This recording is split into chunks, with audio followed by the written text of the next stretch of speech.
BLU is back with a couple fresh new budget-friendly devices for 2015. In this video, we're going to take a first look and unboxing of the $100 off-contract BLU Studio G and see what it's all about here on PhoneDog.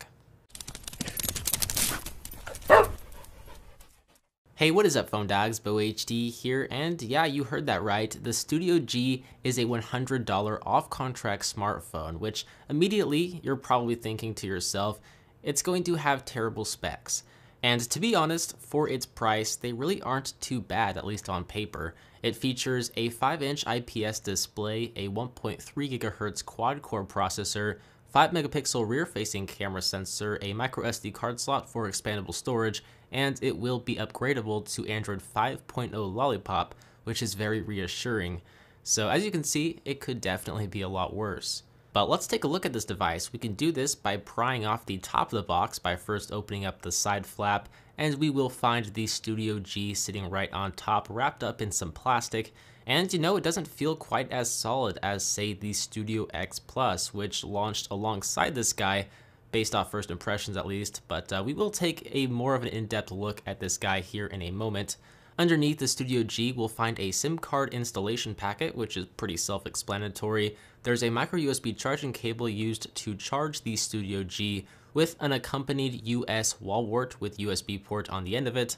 There's a 2000 milliamp battery included in here, which we will have to install later.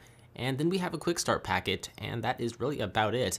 We don't have any sort of case or screen protector included in this box like we usually do see with BLU devices. Now if we take a look at the BLU Studio G, maybe take it out of the plastic bag and peel off that plastic cover, this device actually does have a very similar build construction in mind as the Studio X Plus, but with more cheap materials. Primarily it's made of all plastic. But it does have a matted back cover as opposed to the slimy back covers found on typical budget smartphones in this price range, so I'm glad they kind of updated that and just got rid of the slimy plastic.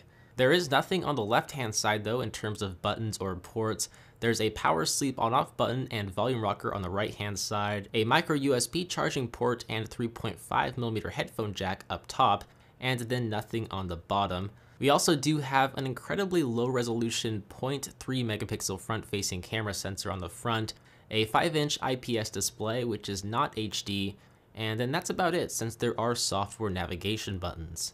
But the back of the Studio G is home to a 5 megapixel camera sensor and flash that does protrude ever so slightly from the back cover. There's a BLU logo and speaker port on the bottom, and then that plastic matted back cover, which I don't really have much of a problem with because it does offer a pretty decent amount of grip, and you know, it looks alright.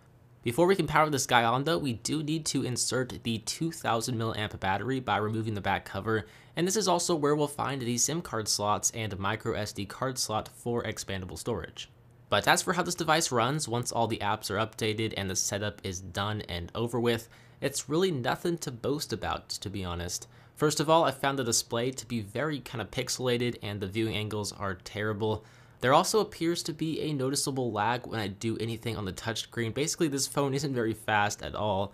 I mean, the good news is that it does resemble a near stock Android experience with the Google Now launcher pre-installed, and the fact that it will be upgradable to Android Lollipop in the near future is definitely reassuring.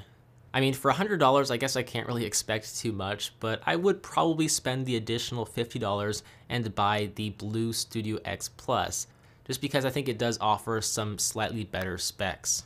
Links below though if you do want to watch my unboxing and first look of that device, and if you guys want to check out the listing of the BLU Studio G on Best Buy, I'll leave the link for that as well down below in the description bar.